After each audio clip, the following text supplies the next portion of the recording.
revealing the light, one truth to show. Jesus is God, this he knows. From deserts wide to cities tight, Fadi shares this holy sight. Hearts open wide as the stories unfold of a Savior's love, so brave and bold. Muslims come near, listen and see the truth of Christ who sets you free, revealing the light, one truth to show. Jesus is God.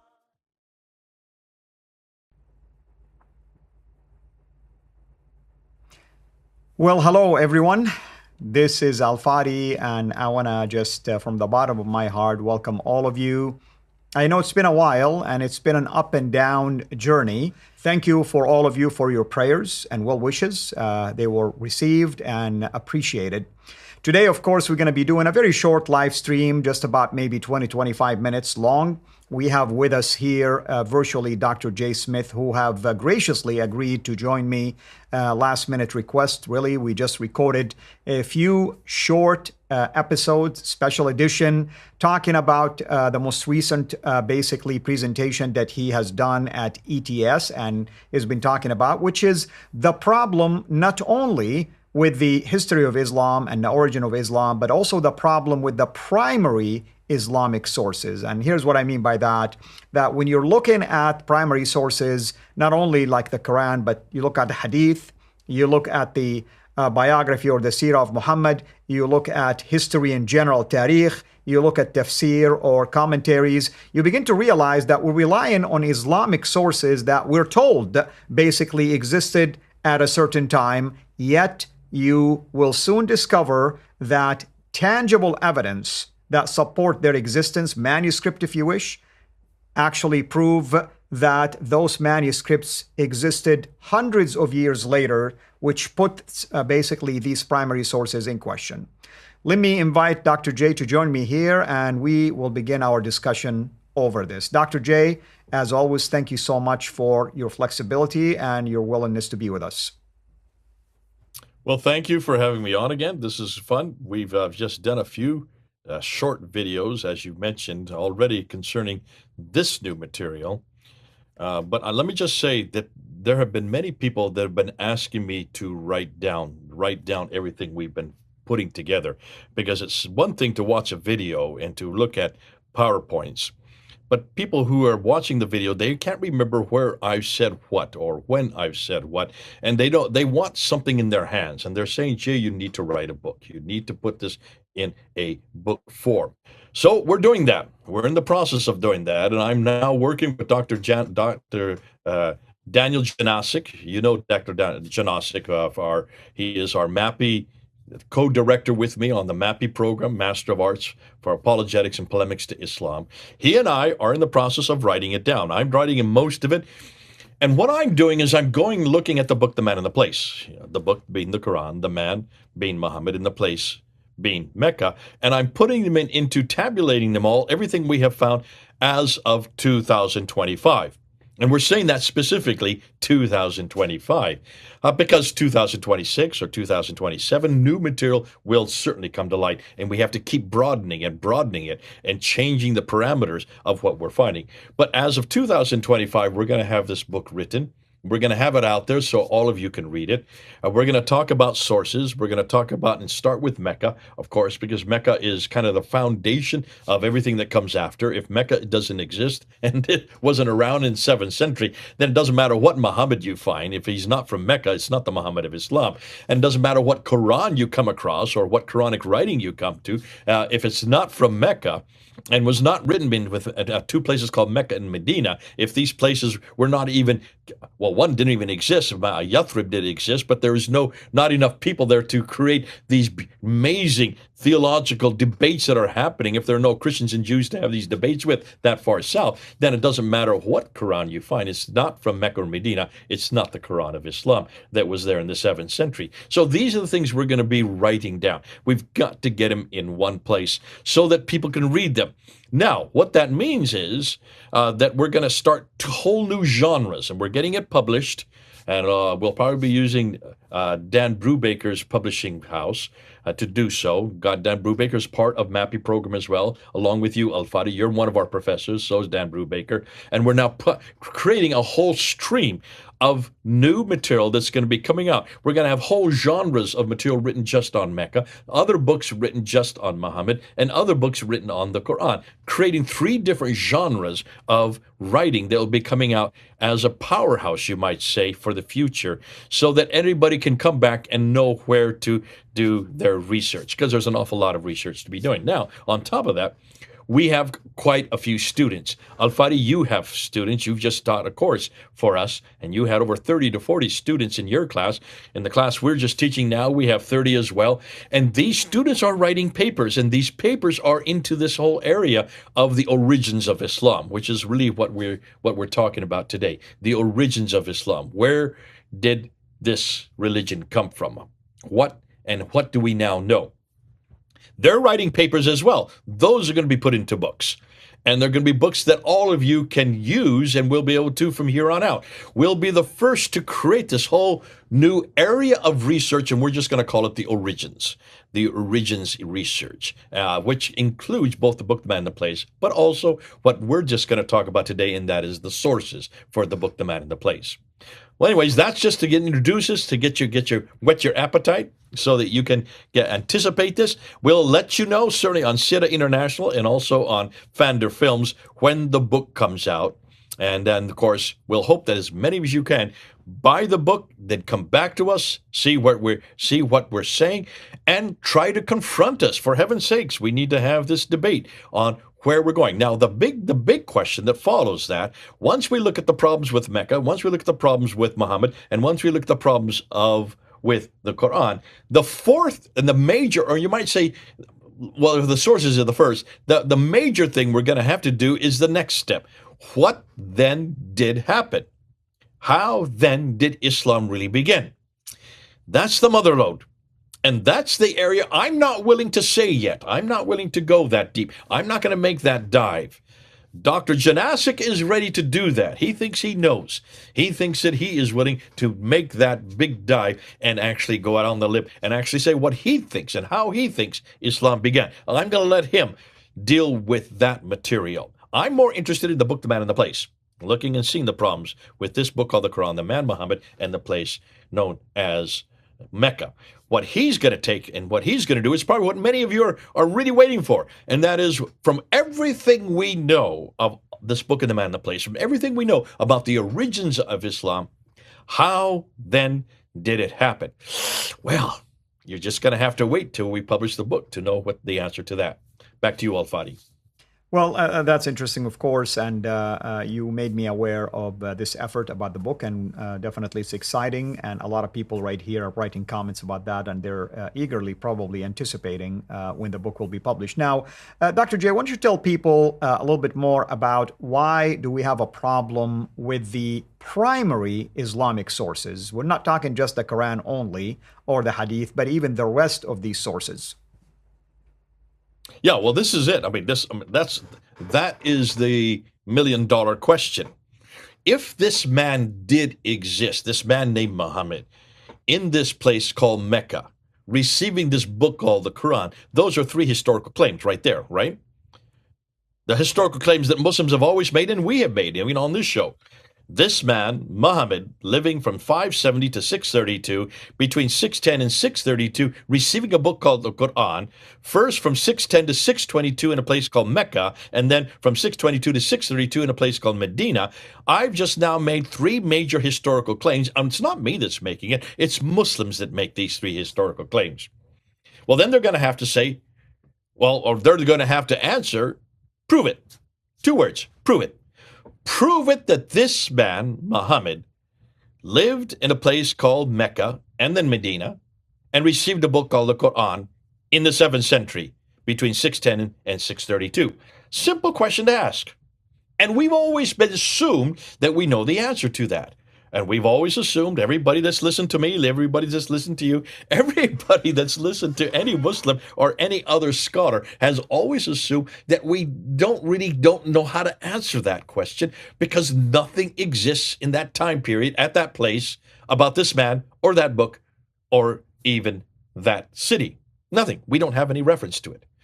So what has happened is, the reason we don't have a reference to it is because nothing was written while he was living, or even immediately after he was living, or even within the same century he was living. Nothing at all. We don't have any document about this man named Muhammad. Notice I'm saying Muhammad. Oh, we have lots of documentation about someone named Muhammad, and Muhammad is well known in Jewish sources and in Christian sources and Zoroastrian sources. We're even getting it from Ethiopic sources. So there is certainly a lot about a Muhammad. Mimha Mimdal, those 4 letters, but not Muhammad. And that's the problem. So what we're doing and what we have been doing in the last year, actually for the last 2 years, we've been saying, well, where then do we get this material about who this man is and how Islam began and everything we know about the origins, this whole question that we're bringing up today? And the answer has always been, from everybody that we've talked to, including you heard us say it, is it comes from 200 to 300 years later, from people called Ibn Hisham, or some people would like to start with Ibn Ishaq. Ibn Ishaq would be the character who supposedly received this revelation at the beginning of the Abbasid period between 749 and 765 when he died. About that last 15 years that he lived. He then wrote down the biography of Muhammad. But we have nothing by Ibn Ishaq, not one word. We don't have not one sentence or any documents, no manuscript at all. So we've thrown it out. And we've always gone to a man who comes 70 years later, a guy named Ibn Hisham. Now, Ibn Hisham takes what he assumed was from Ibn Ishaq, written by his students, and he throws out most of it and only retains what he likes and writes the Sira, the story of Muhammad. That's what you've been told. That's what I've been told. That's what we've all assumed. Why would we assume any different? Because we assumed that the Muslims knew what they were talking about. Well, then we find out a few years ago, the Germans came knocking on my door, and Dr. Robert Kerr, a good friend of mine, and he now is the one that kind of was laughing when I brought this up. He says, Jay, we don't have anything from Ibn Hisham. I said, we don't? He said, okay, stop and think. If a man named Ibn Hisham had written this in the last 20 years of his life, so around 800 to 833, the last 33 years of his life, that's in the 9th century. That's pretty recent. We're only talking about 1,200 years ago, and there's many documents written in the 9th century that existed today. And if he's commissioned by the caliph is the ruler of that time, he would have been writing on parchment and on vellum, which would last well into today, because that's animal skin. They were not dependent on papyrus like we are with our earliest documents from the 1st and 2nd century. They had parchment to work with. So it would be the question you should be asking, Jay, he said to me, is where is that manuscript by Ibn Hisham? Just show me one manuscript. That should be easy to find. And of course, I'm sitting here saying, of course it is. It's got to be somewhere in some library, in some museum. I had never thought through asking this question. And Dr. Robert Kerr started laughing at me. He says, no, you're not going to like the answer I'm going to give you. I said, well, what are you talking about? He says, we in Germany have been smiling all this time because the Germans are the ones who actually produced the Sira of Muhammad. I said, the Germans? He said, yeah, one man is specifically. His name is Wustenfeld, Heinrich Ferdinand Wustenfeld, who is a German Arabist living in Germany, and he went to 6 different documents, 6 different manuscripts. 6 different manuscripts that he put together to find this, to create or to introduce or to put together what he know as the Sira, the biography of Muhammad. I said, 6? What do you mean documents? What are you talking about? I thought they were all written by Ibn Hisham. I thought we had it. He says, no. He was living in Germany, and in a 2-year period from 1858 to 1860, that 2-year period, he went to a manuscript which is in Morocco called the Fez manuscript, and it was written in 1053. I said 1063. I said 1063. That's the earliest document we went to. That's the 11th century. So it's not the 9th century. It's 11th century. That's 200 years later. He says he only used about 25% of it. He threw the rest away. 75% he didn't even use. He didn't consider it to be important. And so he only grabbed what he liked. Here's a German scholar deciding what Muhammad did, depending on what he himself felt was important or not. And I said, well, weren't there any Muslims around to correct him? I said, what Muslims would around? No Muslim has ever done this before. No Muslim decided to do this. It was a German who decided to do this. And then he went to some other documents. I said, well, where are they from? Well, you have one that comes from the British Library from 1278. That's the 13th century. And another one that comes from the Bodleian Library, which is in Oxford, and that's from 1324. That's the 14th century. Another one from the 14th century over in Chester Beatty manuscript, which are in Dublin. And then another one that comes from the 15th century from 1420 in the BNF. That's the Bibliothèque Nationale Library, Nationale de Paris. That's the one in Paris. And then finally, another manuscript in which he took most of his material from was back in the SOAS library, known as the 19320 manuscript, which is from 1589. That's the 16th century. This was written in the 6th century, and he took these manuscripts, these 6 manuscripts, from the 11th, 13th, 14th, 14th, 15th, and 16th century and put it together into the biography we have today. And they published it in 1860 there in Germany, in German, which... then we have our good friend Guillaume that took it out of German, put it into French, and that was then to English, and that's what you read today. So here I found out that this German scholar is the one that gives us the Muhammad that everybody is following. This Muhammad that everybody is following is not from Ibn Hisham at all. This Muhammad that everybody follows in his life and what he did all comes from a German scholar written in the 1800s, that's the 19th century, redacting it back to a man named Ibn Hisham from the 9th century, but getting his documents from the 11th, 12th, 13th, 14th, and 16th century. And I said, yikes, the world wants to know this. You're probably the first time any of you have heard this today, but that's just the Sira. That's just the Sira. If you want to go to other documents, let's say the Hadith. The Hadith are even more exciting because the Hadith are the ones that Muslims use to know how to walk, talk, eat, drink, and sleep. And they've always been told, and you've been told, and I've been told, that these come from Sahih Muslim, Sahih Bukhari, Sahih Muslim, Tirmidhi, Ibn Dawud, Mata, and also Nisai. These are the 6 compilations that we know what Muhammad said.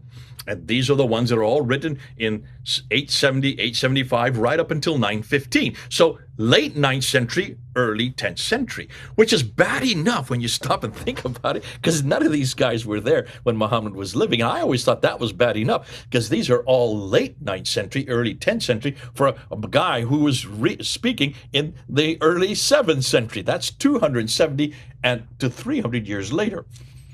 And he started laughing. He says, no, none of these guys didn't write anything. Show me one manuscript. Show me one manuscript by Sahih Muslim, Ibn Dawud, Sahih Bukhari, or any of these 6 compilations from the 9th century. Show me one. Show me one extant manuscript. And this is what we're talking about. Extant manuscript means manuscripts that we can see in our hand today that came from these guys from the 9th and 10th century. See, everybody's demanded us of Christianity to do that with Matthew, Mark, Luke, and John, and we couldn't come up with anything for the 1st century. And the reason we couldn't come up with anything with Matthew, Mark, Luke, and John, or Paul's letters, or Peter's epistles, the reason we can't find any of them because they were written on papyrus, which disintegrates within about 100 years. So we have to go to copies of copies of copies, but yet we still find papyri that exist from the 2nd century, the Bodmer papyrus and John Rhinan's manuscript. We then have Chester Beatty manuscripts, which start to appear in the 3rd and 4th century, and then we have the entire New Testament, 2 codices from the 4th century, the Sinaiticus and the Vaticanus, and then the Alexandrinus from the 5th century. That's 200 to 300 years before Muhammad, before Islam. We have 3 metropolitan codices of the entire New Testament. So all we're asking of Muslims is to find one manuscript of this man named Muhammad, what he said, what he did, from the century he lived, from the 7th century. See, if we can find material that goes back to the 4th and 5th century, entire manuscripts for what Jesus said and did, because that's the same genre, what he said and is the Hadith of Jesus. What he did is that the Sira of Jesus, that's the Matthew, Mark, Luke, and John. There's the same genre, the same equivalence. If we can do that from the 4th and 5th century, certainly they can do that from the 7th century, because this is all written by men who were under the authority of the caliphs. Caliphs don't depend on papyrus. They're rich, they're wealthy. They would have written it in codex form. They would have written on vellum and certainly on parchment. That's why all the earliest manuscripts for the Qur'an are written on parchment. And they're written on vellum, on animal skins. They're preserved, and they would be preserved until today. So I said, okay, well, so when are these extant manuscripts existing? And these Germans are laughing at us because the Germans are so far ahead of us. You know, God bless the Germans, but they've been keeping it in German. They didn't want the world to know this. And they say, take a look. The first manuscript, the first extant manuscript we have of any of the Hadith is the one by Abu Dawud. Abu Dawud is the first we get, and that is from the 11th century. 11th century. He is supposedly writing in the 9th century. His first manuscript doesn't appear till the 11th century. That's 200 years after. That is 400 years after Muhammad. The next one is Ibn al-Nasai, and he appears in the 12th century, though he's supposed to have written this in the 9th century. That's 300 years later. And then we have Ibn Majah, who writes in the 13th century. That's 400 years later. And then Tirmidhi also writes in the 14th century. That's 500 years later, along with Sahih Muslim. Notice, Sahih Muslim does not appear until the 14th century. The first extant manuscript we have for Sahih Muslim is not to the 14th century. That's 500 years later. And then we get Al-Bukhari. Al-Bukhari, the motherlode. What every Muslim needs to walk, talk, eat, drink, sleep, they have to go to Al-Bukhari, Sahih Bukhari, because he is perfect. And we assumed that he wrote his material in the 9th century. His documents don't appear in the form that we use today until the 14th and 15th century. Folks, can you see why I had to shake my head when I heard this? That's 800 years too late. 800 years too late that we finally get Al-Bukhari, the man that Muslims have to go to. Now, this is new for many of you, and we've been researching this for the last 2 years. But we wanted to start putting this up, and I'm going to be putting up on my Fander film. So we're going to start putting this up on Al Sira and letting the Muslims hear this. We now know also where the Tafsir and the Tarikh come from. The Tafsir and the Tarikh were written by a Dutchman, not by a German, but by a Dutchman named Michael Jan de Reuge, who was writing between 1879 and 1901. I kid you not. 1879 to 1901. He is the one that gives us Al-Tabari. He is the one that gives us the Tafsir and the Tarikh. And he's writing in the last century. But where did he get his documents from? From the 13th century. Yeah, go ahead. Back to you, Al-Fadi. I just wanted to let you know that we're approaching the end of time. I think you needed to leave. So wanted to just ask you, where can people go and watch your most recent presentation in addition to what we have done? You did a public one. Is it available on Fonder Films? It's actually, I did it in San Diego just last month, and it was there, and Dr. William Craig came to listen. Mike Licona came to listen. Sam Shamoun came to listen. We had about 100 people that just walked in the door. They're not supposed to. They're not part of the Islamic Traditions as I presented this new material. And it was the first time they'd ever heard it. Even Sam Shamoun said, boy, I need this material. He said, this just blows everything out. Because what it does, it pretty much shuts down any notion that we know anything about this man, Muhammad, or how Islam began. We know nothing about what he said and did from the 9th and 10th century. It's from the 11th to the 16th century, written by European scholars, mostly, not all, by European scholars in the 19th and the 20th century. So if that is the case, then what this does and what we're going to be doing and what we now have to show, because I've not put this up on Fander Film yet. Everybody's saying we need to write this down. So I'm going to be writing it down. You're going to be getting in this book that I talked about at the very beginning of this show so that everybody can have it in their hands. But we need to make sure that we show you where those manuscripts are. Those manuscripts, what's interesting, almost all these manuscripts are in Europe. And these, look at the dates that I've been giving you, 11th, 12th, 13th, 14th, 15th, 16th century. The majority of them are Ottoman manuscripts. Ottoman manuscript redacted back to the 9th and 10th century. affirming and assuming them that they're attributed to these men who they supposedly are attributing it to someone who knew Muhammad or heard what he said and what he did. So those are oral tradition, the 9th and 10th century, but these are not even oral traditions. These are manuscripts that probably have been gone. There may be someone named Ibn Hisham. Now, I'm not disputing that there's no one named Abu Bukhari or Sahih Muslim. I'm not disputing these men existed in the 9th and 10th century. We just have nothing that they wrote. And what has happened, we have 200 to 400 years of recension after recension after recension, destroying that which has gone ahead, so that finally they are written in their final form, and that's what we're using today around the 14th and 15th and 16th century, and even later in the 19th and 20th century by the Europeans. All of these are nothing more than attributions, and these are what we call redactions. Now, Christians, we know what we're talking about because we do the same thing in Christianity. Be careful. We have the Gospel of Thomas, we have the Gospel of Judas, we have many other Gospels, the Gospel of Barnabas. These are Gospels that are all over the world. When people look at them, but no one uses them. Why? Because we know when they were written. We know the Gospel of Thomas, the Gospel of Judas were written in the 2nd and 3rd century, redacted back to someone named Thomas, but they were not written by Thomas, and no one suggests that the Gospel of Judas is written by Judas. And certainly the Gospel of Barnabas is written in 1634. That's the 17th century, attributed to the companion of Paul, but we throw them out because they are too late. So as Christians, we would throw all of these material out because they are so late. That's why Muslims have done just the opposite. They've taken the latest material from the 11th, 12th, 13th, 15th, 16th century, even that which is then finally compiled and canonized in the 18th and 19th and 20th century, and said that this is their official documents. We as Christians would never do that. And thank God we don't have this problem. Now, I'd like to see how Muslims are going to support this. How are they going to defend this? Because really what we're showing and what we're saying, we know the Muslims know nothing about their man, what he did, what they said. All they know is what the Ottomans finally finalized and canonized, what they said their man. And notice, what they said usually was what they wanted him to say, because they have a theological dispute, they have a practical problem. They want to make sure that their theological dispute, their doctrine, their theology is applicated. The best way to do that is to put the name of Muhammad, one of his companions, one of those from who was either the Sahaba or the Tabi'un, or those who are the Hadith writers or the Sira writers, so that they could get authority for what they want to attribute to that too. But that is all from the Ottoman period. So what I'm suggesting, I'm only suggesting this, is that these are nothing. What we're getting, everything we know about Muhammad, what he said and what he did and how Islam began, is what the Ottomans thought he said and did. Because the extant manuscripts come from their time period and not from the Abbasid period, and certainly not from the Umayyad period.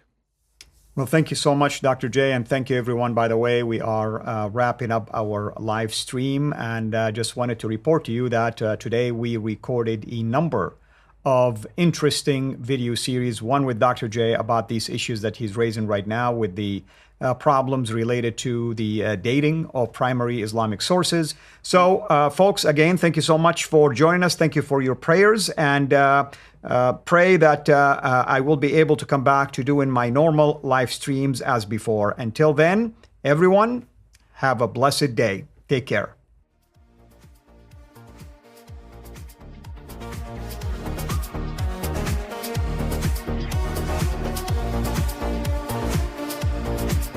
Fadi speaks out with a voice so clear, bringing the message for all to hear. From the Qur'an to the Bible's grace, he points to Jesus who stands in place, revealing the light, one truth to show. Jesus is God, this he knows. From deserts wide to cities tight, Fadi shares this holy sight.